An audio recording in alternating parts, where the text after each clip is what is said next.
अस्सलाम वालेकुम जी बच्चों, कैसे हैं आप लोग। अच्छा जी बच्चों, सेकंड चैप्टर हमने स्टार्ट किया होगा फिज़िक्स का और पहला एक लेक्चर हमने कर लिया। अब हमने दूसरा लेक्चर करना है। फर्स्ट लेक्चर के अंदर हमने यहाँ तक एंड किया था प्रोडक्ट ऑफ टू वेक्टर्स तक। उस टाइम हमने डेफिनेशन वगैरह पढ़ ली थी और प्रोडक्ट बेसिकली यही था कि जब दो वेक्टर्स को हम मल्टीप्लाई करवाते हैं तो मल्टीप्लिकेशन जो है ये दो तरह की है, एक स्केलर प्रोडक्ट है, एक वेक्टर प्रोडक्ट है।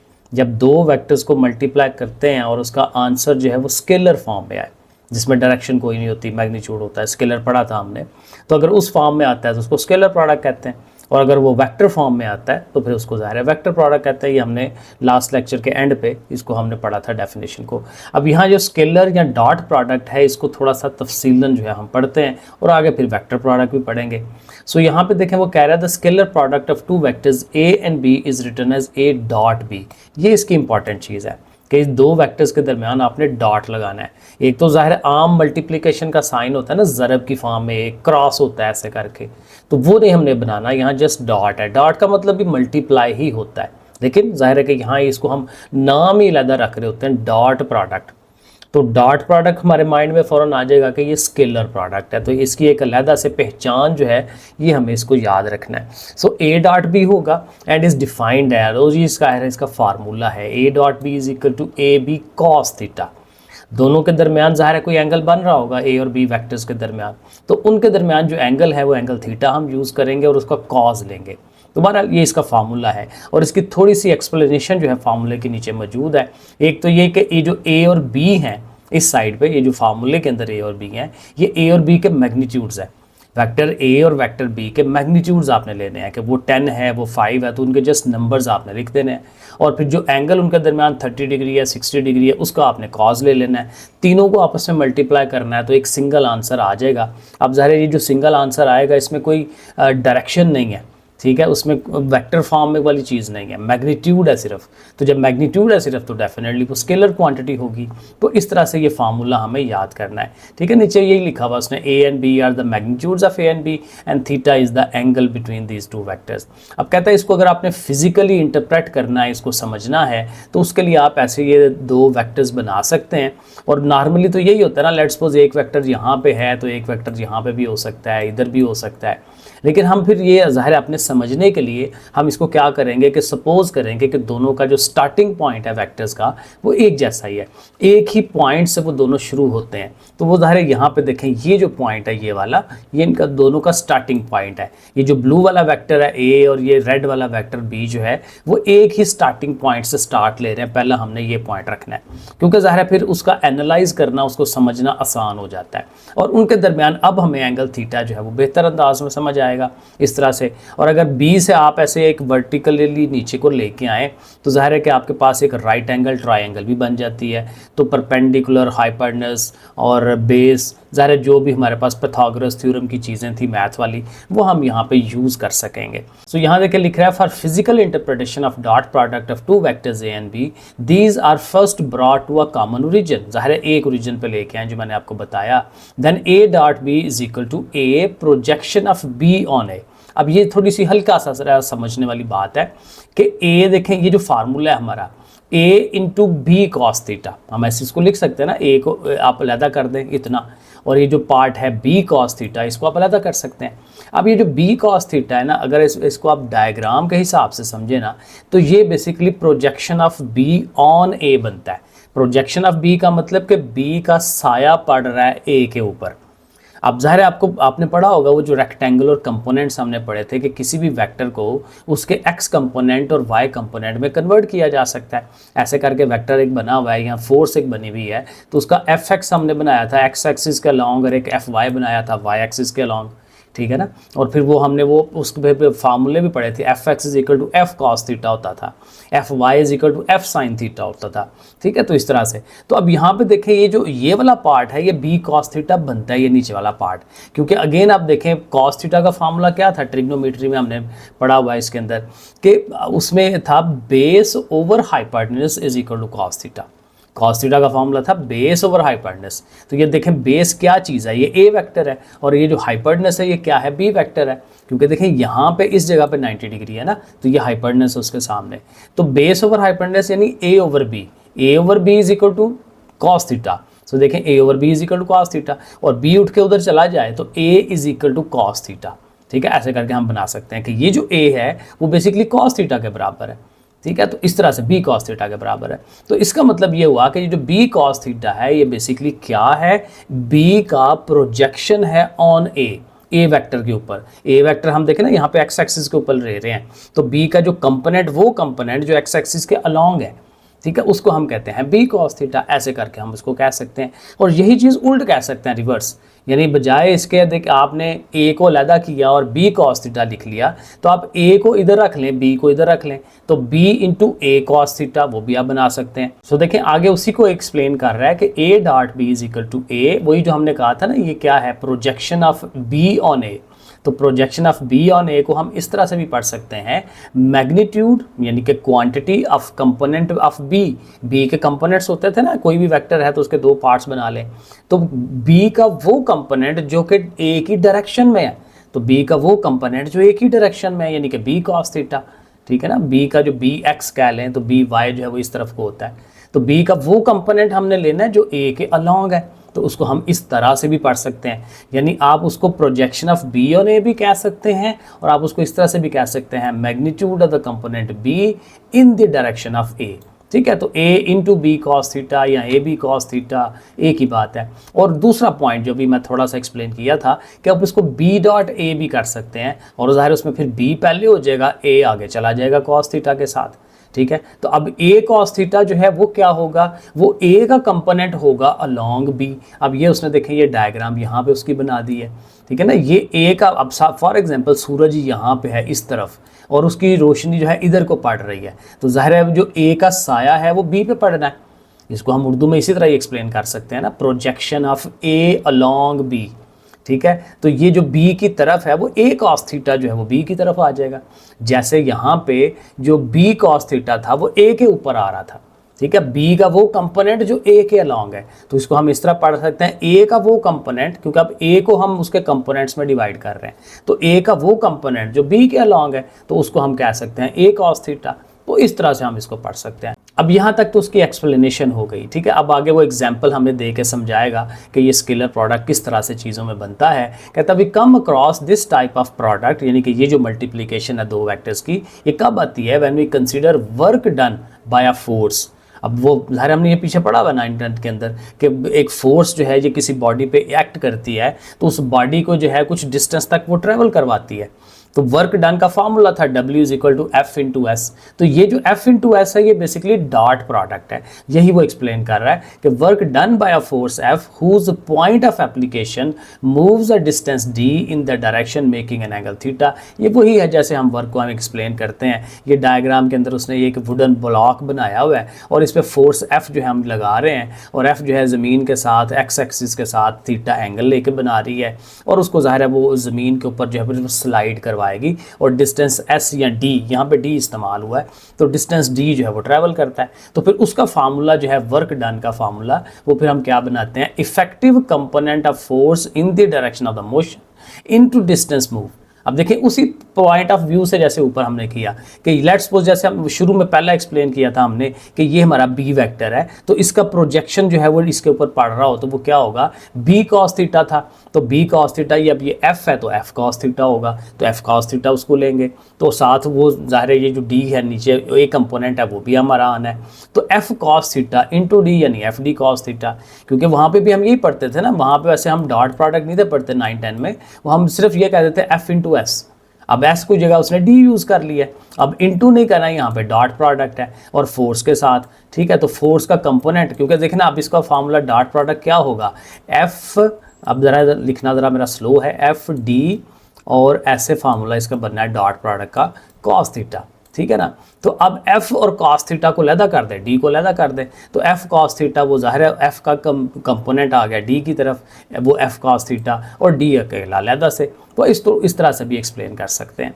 तो ये एग्जाम्पल थी वर्क डन की। अब ये तो हो गया कि डेफिनेशन हो गई उसकी। अब देखेंगे किस तरह से आपने इसको एक्सप्लेन करना है, किस तरह से आपने इसको तैयार करना है सवाल को। एक तो जाहिर है कि आपको ये डॉट प्रोडक्ट की डेफिनेशन आनी चाहिए, इधर से लेके यहाँ तक ये आपने प्रॉपर याद कर लेनी है। फिर वो इसकी अगर एक्सप्लेनेशन पूछता है, 4 नंबर का सवाल पूछता है, तो आपने ये डेफिनेशन करने के बाद ये जो एक्सप्लेनेशन है, projection of b on a, projection of a on b, वो आपने देनी है। और साथ आप उसकी एग्जाम्पल दे सकते हैं, ये यहाँ से लेके यहाँ तक आप उसकी एग्जाम्पल ज़ाहिर है फिर आप ये नीचे तक ला सकते हैं, यहाँ तक।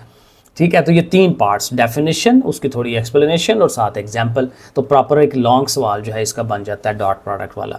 अब ज़ाहिर अगला पार्ट जो ही आएगा कि इसकी करैक्टरिस्टिक्स क्या होती हैं, खसूसियात क्या हैं, और ये मोस्ट इंपॉर्टेंट सवाल होता है। इसी तरह ये जो स्केलर प्रोडक्ट की खसूसियात हैं और इसी तरह से उसकी आनी है वेक्टर प्रोडक्ट की। तो ये खसूसियात, करैक्टरिस्टिक्स, ये लाजमी आपने तैयार करनी है, बहुत इंपॉर्टेंट होती हैं। शॉर्ट क्वेश्चन भी आता है, लॉन्ग भी आ सकता है और MCQs में भी आ सकता है। सो देखिए पहला पॉइंट ये कहता है कि since a dot b is equal to ab cos theta and b dot a is equal to ba cos theta, अब ba cos theta लिख लें या ab cos theta लिख लें, वो बात एक ही है। ठीक है, हेंस इसका मतलब होगा कि a dot b और b dot a ये दोनों एक ही बात है। ठीक है, मैग्नीट्यूड्स हैं, मैग्नीट्यूड्स को आगे पीछे कर लें कोई फ़र्क नहीं पड़ता। तो a dot B is equal to B dot A, और ये मैथ के अंदर हमने पढ़ा हुआ है कि दो चीज़ों का मल्टीप्लिकेशन अगर वो बराबर होती है चीज़ें आगे पीछे करने से, तो ये कौन सा लॉ था, कम्यूटेटिव लॉ, कि ये कम्यूटेटिव लॉ को होल्ड कर रहा है। जब 2 चीज़ें होती हैं तो कम्यूटेटिव लॉ, जब 3 चीज़ें होती हैं एसोसिएटिव लॉ, ये मैथ का बुनियादी रूल है। ठीक है, तो a dot B is equal to B dot A, तो इसका मतलब क्या हुआ, the order of multiplication is irrelevant, जिसको मर्जी पहले रख लें, ऑर्डर ऑफ मल्टीप्लिकेशन जो है उससे कोई फ़र्क नहीं पड़ता। In other words scalar product is commutative. देखें ये लाइन याद करने वाली है कि स्केलर प्रोडक्ट जो है ये कम्यूटेटिव होता है।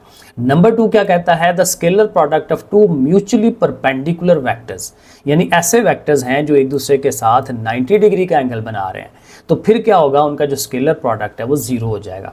सिंपल बात है, फार्मूले को ज़हन में रखना है। ए बी कॉस थीटा है, अब थीटा 90 डिग्री है, तो आप कॉस 90 डिग्री कैलकुलेटर में करें वो आंसर 0 आ जाता है, तो सारा पार्ट 0 हो जाएगा। तो ये पॉइंट हमें याद रखना है, ये MCQs में या इस तरह की चीज़ों में पूछ लेता है कि डॉट प्रोडक्ट 0 होता है या इन्फिनिटी होता है या 1 होता है, वो MCQs इस तरह से बना लेता है। सो ये हमें पॉइंट याद रखना है। Number 3, the scalar product of 2 parallel vectors, अब वो परपेंडिकुलर थे, अब पैरेलल हैं, पैरेलल ज़ाहिर है इस तरह से होंगे, और पैरेलल का मतलब ये होगा कि इनके दरमियान एंगल जो है वो 0 है। अब एंगल की जगह आपने 0 लगाना है, तो 0 लगाने से cos 0 जो है 1 होता है, तो a dot B is equal to A B, यानी कि वो मैक्सिमम एक वैल्यू आती है, इससे ज़्यादा नहीं हो सकती इसकी वैल्यू।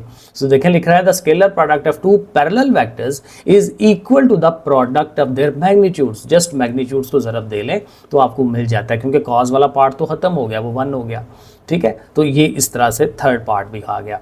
और इसी से फिर थर्ड से और पॉइंट्स भी निकलते हैं। कहते हैं अब यहाँ से ये पैरेलल था तो एंटी पैरेलल बना लें। एंटी पैरेलल वेक्टर्स का मतलब ये होता है कि अगर एक वेक्टर इधर को जा रहा है तो दूसरा वेक्टर जो है वो इस साइड में जा रहा होगा, ये अगर उसका कॉमन पॉइंट है, तो ये 180 डिग्री एंगल बनता है इधर से लेके यहाँ तक। तो जब एंटी पैरेलल की बात करेंगे तो एंगल रखेंगे 180 का आंसर -1 आता है, तो वो माइनस में आ जाएगी वैल्यू, मैग्नीट्यूड वही रहेगा ए बी जो भी ज़रब दे के आता है, लेकिन ये है कि वो डायरेक्शन चेंज हो जाती है, नेगेटिव साइन में आ जाता है। The self product of vector A is equal to the square of its magnitude. अब सेल्फ प्रोडक्ट भी हो सकता है ए का ए के साथ, बी का बी के साथ, तो उसका मतलब यही होना है कि अब बी की जगह पे भी ए आ जाएगा, a इंटू ए, और कॉस चूँकि अगेन 0 है, क्योंकि अपने आप के साथ तो एंगल 0 ही होना है ना, एक वेक्टर ऐसे है तो वही वेक्टर दोबारा से वैसे ही है, तो आपस में एंगल जो है वो तो 0 होगा, क्योंकि वो डायरेक्शन ही चेंज नहीं हो रही, तो इसलिए एंगल यहाँ 0 लेना है। तो जब cos 0 1 हो जाएगा तो a इंटू ए का स्क्वायर हो जाएगा। तो इस तरह से सेल्फ डॉट प्रोडक्ट जो है वो a स्क्वायर के उसके मैग्नीट्यूड के स्क्वायर के बराबर होता है। और ये काफ़ी इंपॉर्टेंट एक रिलेशनशिप है, क्योंकि ये सवालों में अक्सर हम यूज़ करते हैं कि अगर आपके पास a और b जो हैं वो रेक्टेंगुलर फॉर्म में कंपोनेंट्स हैं उसके, यानी जैसे होता है ना a एक पॉइंट है और उसके जो लेट्स सपोज जी उसका जो पोजीशन वेक्टर्स हैं ax ay और az, 3 डायमेंशनल भी हो सकता है, ये भी आगे आएगा। और इस तरह b जो है वो भी 3 डायमेंशनल है, bx by और bz, ठीक है, एक्स एक्सिस के लॉन्ग, वाई एक्सिस के लॉन्ग, जेड एक्सिस के लॉन्ग। तो फिर उसका सिंपल ये होता है कि ए एक्स वाला जो पार्ट है ए का और बी का जो एक्स वाला पार्ट है उनको मल्टीप्लाई कर लें, फिर दोनों का वाई वाला पार्ट, दोनों का जेड वाला पार्ट, और फिर सब को प्लस कर लें। तो ये फार्मूला आपने याद रखना है, ये मोस्ट इंपॉर्टेंट फार्मूला है। और फिर ए डॉट बी, अब ज़ाहिर इसी से 2.7 से फिर ये रिलेशन बनता है कि A dot B is equal to, एक तो ए बी कॉस थीटा होता है और दूसरा ये वाला फार्मूला भी आ गया, ठीक है। और यहाँ से अगर फॉर एग्जांपल आपको कॉज ऑफ द एंगल चाहिए, ठीक है, हो सकता है डिफरेंट क्वेश्चन हो सकते हैं, तो कॉज ऑफ द एंगल चाहिए तो जो ए बी मैग्नीट्यूड है उठा के दूसरी तरफ ले जाए, इधर मल्टीप्लाई हो रहा है ना कॉस थीटा के साथ, उधर जाकर डिवाइड में चला जाएगा। तो ये मुख्तलिफ फार्मूले हैं जो मुख्तलिफ सवालों के अंदर आने हैं, तो ये थोड़ा बहुत हमें इनको जहन में रखना है। तो ये करैक्टरिस्टिक्स बहुत इंपॉर्टेंट है, इनको ज़रूर आपने याद करना है, तैयार करना है। अब उसके बाद दूसरा पार्ट आ जाएगा, स्केलर को उसने फिलहाल के लिए छोड़ दिया, अब है वेक्टर और क्रॉस प्रोडक्ट। वो स्केलर या डॉट प्रोडक्ट था, इसको क्रॉस कहते हैं क्योंकि इसमें क्रॉस बनाते हैं, उसमें डॉट लगाते थे, इसमें क्रॉस बनाते हैं, ज़रब का निशान ऐसे करके वो हमने दरमियान में लगाना होता है। The vector product of two vectors A and B is a vector, यानी इसका जो आंसर होता है वो एक वेक्टर फॉर्म में होता है। जो पीछे वाला था डॉट प्रोडक्ट, उसका आंसर जो है वो स्केलर फॉर्म में था, इसका वेक्टर फॉर्म में आना है। यानी कि जो आंसर आएगा फार्मूले में उसमें देखें साथ हम डायरेक्शन भी बता रहे हैं, एन के ऊपर unit vector. Unit vector basically direction बताता है कि ये चीज़ की डायरेक्शन किधर को जा रही है। तो ए बी साइन थीटा ये इसका फार्मूला है, वहाँ पे ए बी कॉस थीटा था, यहाँ पे साइन थीटा है, और लेकिन मेन फार्मूले के साथ डायरेक्शन देखें साथ आ गई, तो इसका मतलब कि ये एक वेक्टर प्रोडक्ट होता है। वेयर एन ऊपर कैप यानी कि एन का unit vector is the unit vector, धारे के एक यूनिट वेक्टर है perpendicular to the plane containing A and B. अब यहाँ पे थोड़ा सा समझने वाला है, देखिए यहाँ पे आपको थोड़ा सा दिखाना पड़ेगा। जैसे हमारा पेज है, जैसे ये सामने आपको पेज नज़र आ रहा है, तो हम कहते थे जी एक वेक्टर ए इधर को जा रहा है, बी वेक्टर इधर को जा रहा है, और दोनों के दरमियान ऐसे करके एंगल बन रहा है। अब ये देखिए, ये जो पेज होता है, पहले भी किसी टाइम एक्सप्लेन किया होगा कि इसको प्लेन कहते हैं। एक बिल्कुल प्लेन सतह, जो सीधी सतह होती है, उसकी मोटाई कोई नहीं होती, जैसे दीवार का सामने वाला हिस्सा हमें नज़र आ रहा होता है, तो वो एक प्लेन होती है। तो हमारे जो दोनों वेक्टर्स हैं उसी प्लेन के अंदर हैं, उसी पेज के अंदर हैं। आप ये समझ लें, आपके सामने अगर कॉपी पड़ी हुई है, कॉपी को ज़हन में लाएं, कॉपी या रजिस्टर जो भी है उसका सफ़ा है, उसके ऊपर आपने ए और बी दोनों वेक्टर्स जैसे मैंने अभी बनाया आपने बनाए हुए हैं, तो उसका जो क्रॉस प्रोडक्ट होगा उसकी डायरेक्शन, उसके आंसर की डायरेक्शन किधर को होगी, पेज से बिल्कुल परपेंडिकुलरली ऊपर की तरफ, 90 डिग्री ऊपर की तरफ हवा में, ठीक है, उस तरफ को डायरेक्शन होती है। तो ये हमें याद रखना है, और इसका एक रूल है जिसको हम कहते हैं राइट हैंड रूल। अब ये देखें ज़रा, इसकी तस्वीर को देखें, हमने यहाँ पे ये जो रेक्टेंगल टाइप बनाई हुई है ना, तो ये समझ लें हमारा सफ़ा है, पेज है। उस पेज के ऊपर हमने ये ब्लू रंग के अंदर जो है वेक्टर ए दिखाया हुआ है, और ग्रीन रंग के अंदर जो है वेक्टर बी दिखाया हुआ है, उसी पेज के ऊपर दिखाए हुए हैं, और दोनों के दरमियान जो एंगल है वो थीटा भी दिखाया हुआ है। ठीक हो गया।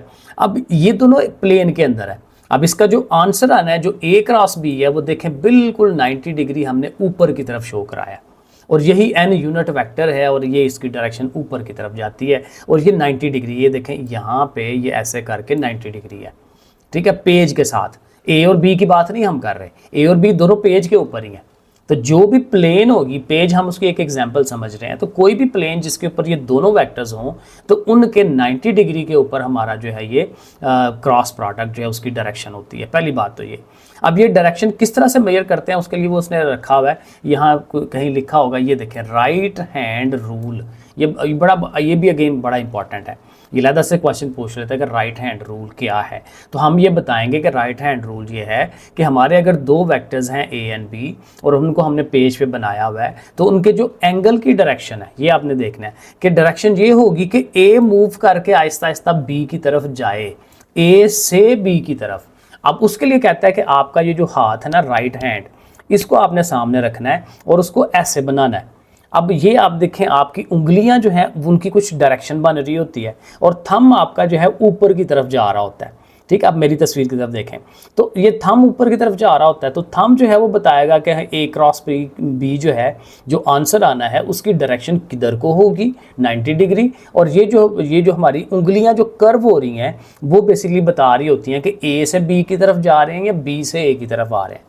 अब जाहिर ऐसे करके ना, अब मेरा हाथ ऐसे दिखाना मुश्किल हो जाएगा, ऐसे करके, ठीक है। तो ये बेसिकली अब मैं यहाँ से दिखाता हूँ कि लेट्स सपोज मेरी उंगलियां जो है इधर को मूव कर रही हैं ऐसे, तो फिर ज़ाहिर है कि मेरी जो डायरेक्शन है अंगूठे की वो ऊपर को होगी। लेकिन यही मैं अगर ऐसे कर लूँ, अब ज़ाहिर है इस तरह से ना, तो इसको मैं ऐसे करूँ इस तरह से, तो अब ये मेरा जो कर्व है उंगलियों का वो डिफरेंट हो गया, ठीक है। वो क्लॉकवाइज और एंटी क्लॉकवाइज का ध्यान रख लें, और लेकिन थंब जो है अब नीचे की तरफ चला गया, तो यही फ़र्क आता है। और ये देखें नीचे उसने ये बनाने की कोशिश भी की हुई है कि ये देखें हमारी उंगलियां जो हैं ऐसे घूम रही हैं, इस तरफ को जा रही हैं ये, और यही डायरेक्शन है ऐसे कर वाली, तो इसलिए थंब हमारा ऊपर को जाता है। और उसी का अपोजिट आप ये भी देखें, ये वाला जो केस बना हुआ है कि बी से अगर आप ए की तरफ आते हैं तो डायरेक्शन चेंज हो जाएगी। तो उससे फिर क्या होगा, जब बी क्रॉस ए करेंगे तो उसका जो आंसर है, जो डायरेक्शन है, वो परपेंडिकुलरली नीचे की तरफ जा रही होगी।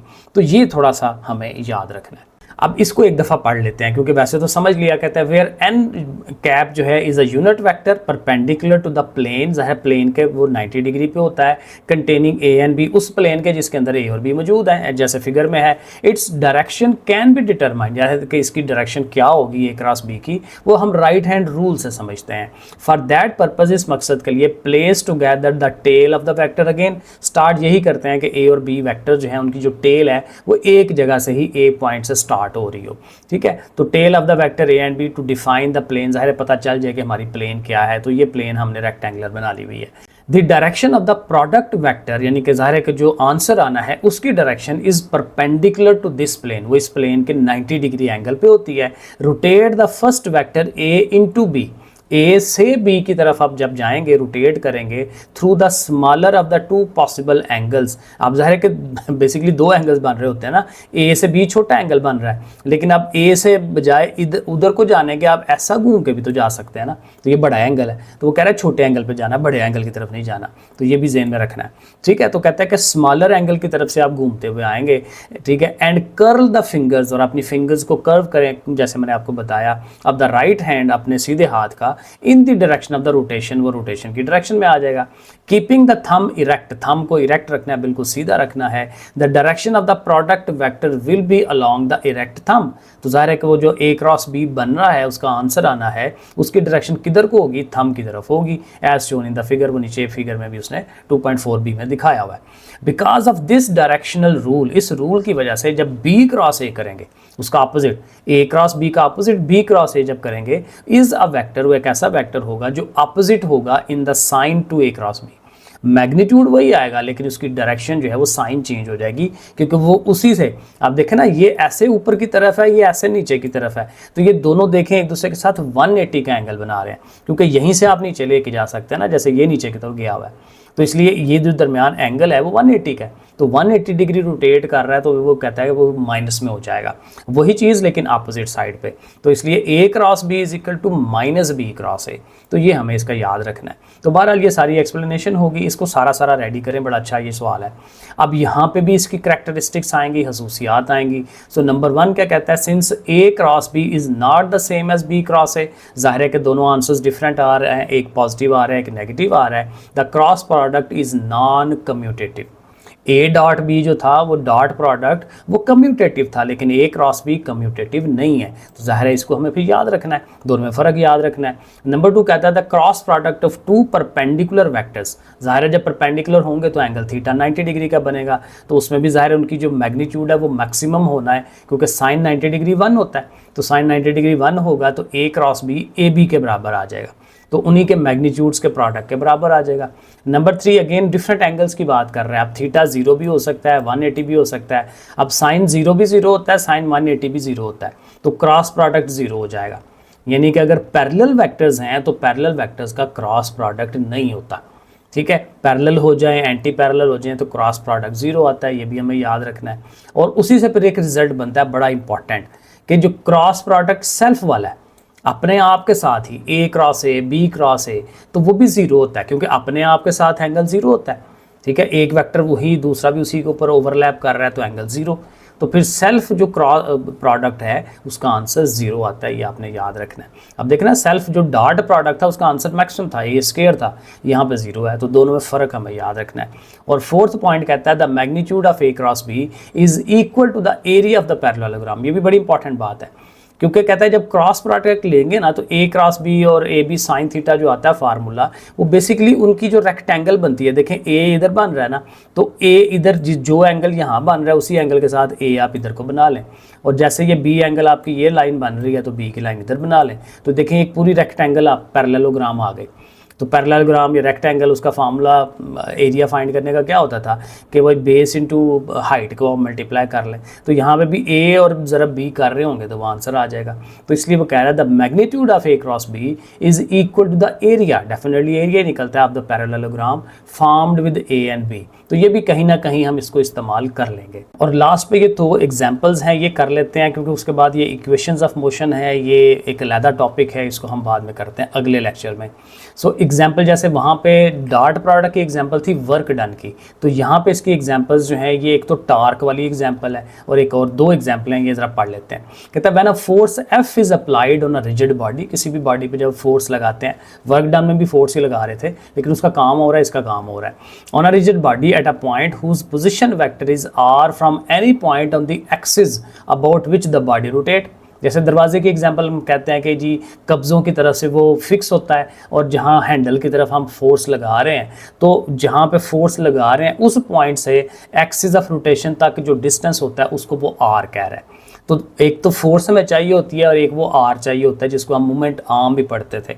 अगर आपने टार्क को हमने 9-10 में भी पढ़ा हुआ है, 9th के अंदर है ये टार्क, ठीक है। तो कहता है कि एक फोर्स होगी और एक वो जो है मोमेंट आर्म, जो डिस्टेंस आर होगा, वो अगर आप लेते हैं तो दोनों का जब आप क्रॉस प्रोडक्ट लेंगे तो वो टार्क बनता है। Then the turning effect, torque basically turning effect होता है, घूमने की सलाहियत या वो कितना घूम सकता है।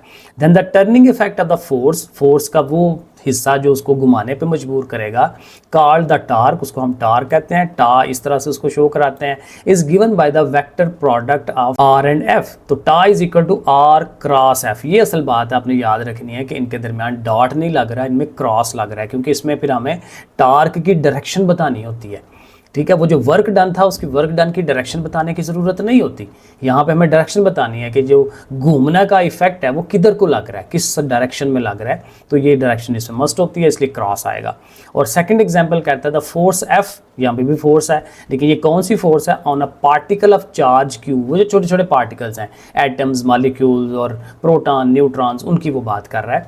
The force F on a particle of charge Q, उसके ऊपर क्यू चार्ज है, चार्ज वही कि पॉजिटिव होता है, चार्ज नेगेटिव चार्ज होता है, अब ये डिटेल ज़ाहिर है बाद में देखते हैं। एंड अ वेलोसिटी v, और ज़ाहिर है कि वो जिस चीज़ के ऊपर चार्ज है उसे फोर्स लगाई और वो मूव कर रहा है, ठीक है, वेलोसिटी v के साथ मूव कर रहा है, घूम रहा है, जो भी है, in a magnetic field of strength b, और उसमें मैग्नेटिक फील्ड भी है। अब ये वही पूरी एक डिटेल है कि वो चार्ज, कोई भी चीज़ पे चार्ज होता है तो उसके इर्द गिर्द मैग्नेटिक फील्ड बन जाता है। मैग्नेटिक फील्ड ये होता है कि उस जगह पे ऊपर कोई और चार्ज आ जाए तो उसको अपनी तरफ यहाँ खींचता है या उसको रिपेल करता है, उसको मैग्नेटिक फील्ड कहते हैं। अब ज़रा एक अलग एक टॉपिक है सारा।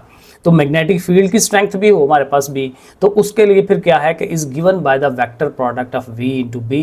तो वो जो फोर्स है उसको हम इस तरह से करते हैं कि वेलोसिटी और b, जो magnitude of the magnetic field है, उनका क्रॉस प्रोडक्ट लें और उसको q चार्ज से मल्टीप्लाई कर दें, तो आपको जो फोर्स है वो कितनी फोर्स उस पर लग रही होगी उस पार्टिकल पे, वो आप फाइंड कर सकते हैं। सो अगेन याद रखने के लिए अगर एक ही याद रखनी है तो ये बेस्ट है, टार्क वाली एग्जांपल। दोनों करनी है तो आप दोनों कर लें। सो यहाँ तक इनफ है। नेक्स्ट इंशाल्लाह ये इक्वेशंस ऑफ मोशन को समझते हैं, करते हैं। लेकिन ये जो दोनों टॉपिक पढ़े हैं इनको एक एक चीज़ इसकी आपने तैयार करनी है, ये मोस्ट इंपॉर्टेंट टॉपिक है, ये ज़रूर रेडी करें। ओके फिर, अल्लाह हाफिज़।